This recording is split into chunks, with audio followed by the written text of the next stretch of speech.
మంచి ఆహారంతో పాటు కావాలి స్వచ్ఛమైన నీరు. అదే సనాతన్ జల్. వివరాలకు 8919763872.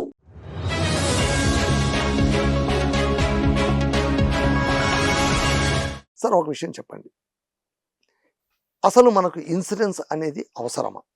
ఈ ప్రశ్న ఒక సామాన్యుడు ఎందుకు ప్రశ్నించాల్సి వస్తుందంటే, చాలా సందర్భంలోన ఏజెంట్లు వాళ్ళ టార్గెట్ల కోసము, వాళ్ళ లక్ష్యం కోసము అవసరమైనవి అవసరం లేనివి మాటలు చెప్పేసి గారిడీలు చేసి ఇస్తుండడం వల్ల దీన్ని మనం ఎలా చూడాలి? ఈ కాన్సెప్ట్ ఇప్పుడు ప్రస్తుతం మార్కెట్లో ఇండస్ట్రీలో జరుగుతున్నది మీరు ఎగ్జాక్ట్గా చెప్పారు. ఇంకా నేను మళ్ళీ దాని గురించి చెప్పడం కన్నా ఈ గందరగోళానికి నా కెరీర్ని యూజ్ చేసుకుని, నా ఎక్స్పీరియన్స్ యూజ్ చేసుకుని నాకు ఒక సొల్యూషన్ తోచింది. అంటే మనసాక్షి ప్రకారంగా అమ్మాలి. బేసికల్గా నాకు ఏదో ఒక, మీరు ఇందాక అన్నట్టుగా ఒక టార్గెట్ ఉంటుంది, ఏదో ఒక కంపెనీ ఏదో ఒక ప్రోడక్ట్ మీద అమ్మితే అది రీచ్ అవ్వాలనుకుంటే బై హూక్ ఆర్ క్రూక్ నేను మీకు అమ్మేయగలను, కానీ మీరు ఏమారిపోతున్నారనే విషయం మీకు తెలియదు. సో అలా చేయడం కరెక్ట్ కాదనుకొని as an insurance advisor cum trainer నేను ఏం చేస్తున్నానంటే, ఒక మనిషి జీవితంలో ఎప్పుడెప్పుడు ఏ పాలసీ వాడికి నిజంగా అవసరం ఉంది, ఆ రిక్వైర్మెంట్ ఏంటి అనేది చూస్తే very simple. Birth till death 5 పాలసీలు ఉన్నాయి సార్, 5 ఇన్సూరెన్స్ ప్రోడక్ట్స్ ఉన్నాయి. వీటిని ఎలా నేను కస్టమర్స్కి ప్రమోట్ చేయగలను? How can I travel this, make this, get in to or penetrate this? దీనికి ఒక ఐడియా వచ్చి సిస్టమాటిక్ ఇన్సూరెన్స్ ప్లానింగ్ అని చెప్పి ఒక కాన్సెప్ట్ని తయారు చేశాను.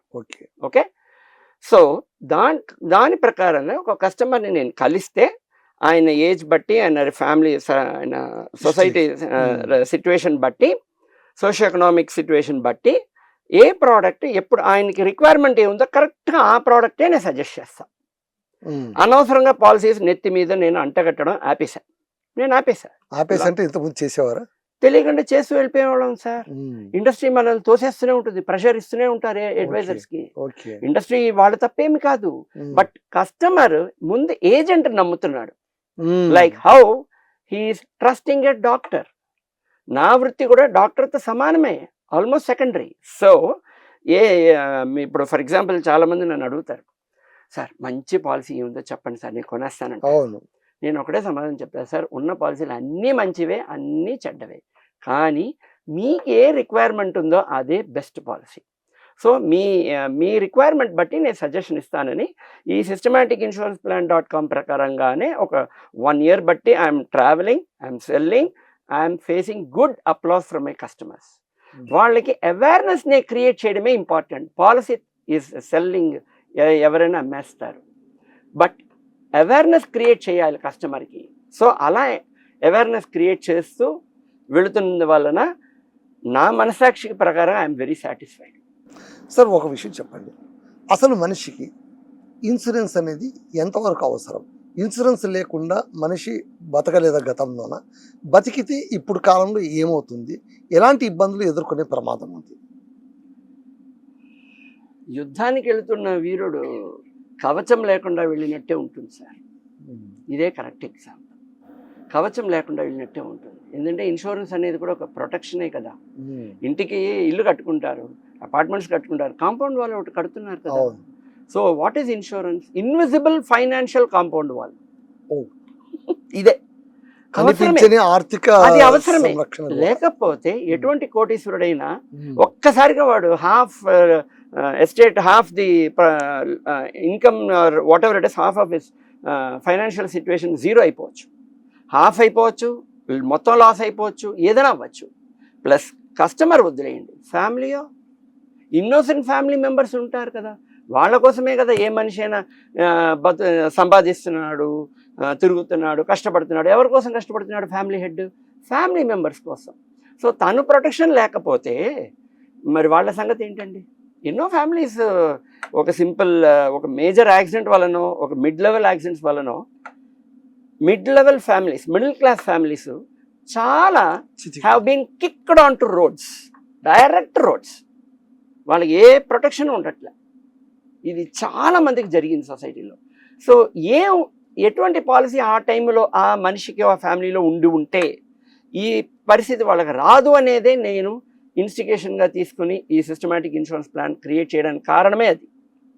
పోయే మనిషిని ఎవరు కాపాడలేరు, అంతే కదా బట్ ఉన్న ఫ్యామిలీని కాపాడాలి.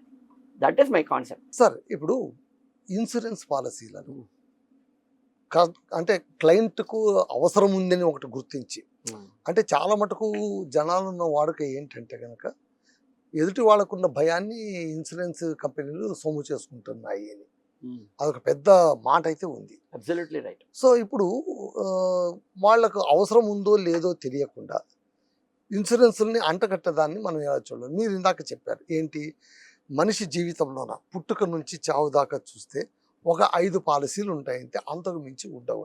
కానీ మనకు వస్తున్నటువంటి పాలసీలు అంటే ఇప్పుడు హెల్త్ పాలసీ వేరే ఉంటుంది, ఆ తర్వాత మనీ ఇన్వెస్ట్మెంట్ పాలసీ వేరే ఉంటుంది, లైఫ్ ఇన్సూరెన్స్, యాక్సిడెంటల్ పాలసీస్ వేరుగా ఉంటాయి. సో ఇప్పుడు ఈ పాలసీల మధ్య ఉన్న డిఫరెన్స్ ఏంటి, వీటి నేచర్ ఏంటి, ఏ పాలసీ మనిషికి ఎంతవరకు ఎలా ఉపయోగపడుతుంది? Let me shortly explain. ఇప్పుడు మీరు ఇందాక అన్నట్టుగా మనం ఇందాక మాట్లాడుకున్నట్టుగా అంటగట్టడమే అవుతుంది కదా. సో అవేర్నెస్ క్రియేషన్ అనేది ఆల్మోస్ట్ సున్నా. సో ఇక్కడ ఏంటంటే ఒక న్యూ బార్న్ బేబీ 3 months తర్వాత తండ్రికి గనక ఆరోగ్య బీమా ఉంటే, హెల్త్ ఇన్సూరెన్స్ ఉన్నట్టయితే, అంటే హాస్పిటలైజేషన్ పాలసీనే ఆరోగ్య బీమా అని అనాలి. ఆర్ ఆరోగ్య బీమా అని ఇంగ్లీష్లో హాస్పిటలైజేషన్ పాలసీ అని అనాలి. అది ఫుల్ హెల్త్ ఇన్సూరెన్స్ కాదు. Okay, first clarity. సో ఈ హాస్పిటలైజేషన్ పాలసీలో ఆ బేబీ బర్త్ సర్టిఫికేట్ ఇచ్చి ఇప్పుడు చిన్న రిక్వెస్ట్ పెట్టితే ఎక్స్ట్రా ప్రీమియం కడితే పాలసీలో మధ్యలో యాడ్ చేసుకోవచ్చు. ఓకే, ఇప్పుడు ఆ బేబీకి నా పేరున ఒక ఇన్సూరెన్స్ పాలసీ ఉంది అని తెలుస్తుందా? తెలియదు కదా. సో మనిషి జీవితంలో తెలియకుండా వచ్చి అటాచ్ అయ్యే ఏకైక ఇన్సూరెన్స్ పాలసీ హాస్పిటలైజేషన్ పాలసీ మాత్రమే. ఇది గమనించాలి అందరూ. తర్వాత అంటే ఆ బేబీ, అది ఒక ఎగ్జాంపుల్. రెండవది, సరే తండ్రికే పాలసీ లేదు, న్యూలీ మ్యారీడ్ పర్సన్, తనే పర్సనల్గా తెలిసి కొనుక్కోవచ్చు. ఓకే, తెలిసైనా కొనుక్కోవచ్చు. లేదు, కొనలేదు. ఇవాళ ఏమవుతుంది, ఎంప్లాయర్స్ ఉన్నారు, కంపెనీస్ ఉన్నాయి. సో వాళ్ళు ఏం చేస్తున్నారు, ఎంప్లాయీస్కి ఏదైనా అయితే మన రెస్పాన్సిబిలిటీ కొంత ఉండాలి కదా, ఏదో ఒకటి ఇద్దాంలే, ఇదిగో ఇన్సూరెన్స్ ఏజెంట్ దగ్గర ఎంత తక్కువ కుదిరితే అంతే సార్, ఓ 2 lakhs 3 lakhs చాలు సార్, 2 lakhs ఎక్కువ సార్, 3 lakhs కూడా వద్దు, ఇలా అంతా అడుగుతున్న వాళ్ళు ఉన్నారు. బట్ అన్ఫార్చునేట్లీ, దురదృష్టవశాత్తు కస్టమర్స్, ఆ ఎంప్లాయీస్ ఇన్సూరెన్స్ ఉంది అని అనుకుంటున్నారు. ఇది తప్పిస్తే వాళ్ళు ఫోకస్ చూడట్లేదు. నా కంపెనీ ఇన్సూరెన్స్ ఇచ్చిందా అనుకుని ఆనందపడు, తప్పే అని అనట్లే.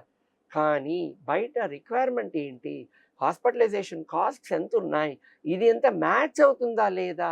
ఒక్క ముక్క నువ్వు అడ్మిషన్లోకి వెళ్తే ఇవాళ హాస్పిటల్లో, ఈవెన్ హోటల్లోకి వెళ్ళినా, hire the room costlier the bigger the room you choose, rent పెరుగుతుంది కదా. అదే కాన్సెప్ట్ హాస్పిటల్లో కూడా ఉంటుంది. ఈ విషయం కూడా తెలుసుకోకుండా పాపం అమాయకపు ఎంప్లాయీస్ అడ్మిషన్స్ వస్తే షేరింగ్ రూమ్లో 80% పైన షేరింగ్ రూమ్లో అడ్మిషన్స్ ఇస్తున్నారు. వాళ్ళు లబోదిబోనని ఏడుస్తున్నారు. పక్కన ఉన్న పేషెంట్స్ వీళ్ళకి ఎంతో ప్రాబ్లమ్స్ ఉండొచ్చు, ఇన్ఫెక్షన్స్ ప్రాబ్లమ్స్ ఉండొచ్చు. బాత్రూమ్ అందరికీ ఒకటే, 5-6 bedrooms, 5-6 పేషెంట్స్ అందరికీ ఒక బాత్రూమ్ అంటే అన్బేరబుల్ సిచ్యువేషన్. ఇది వీడి అసలు ఎక్స్పెక్ట్ చేయడు.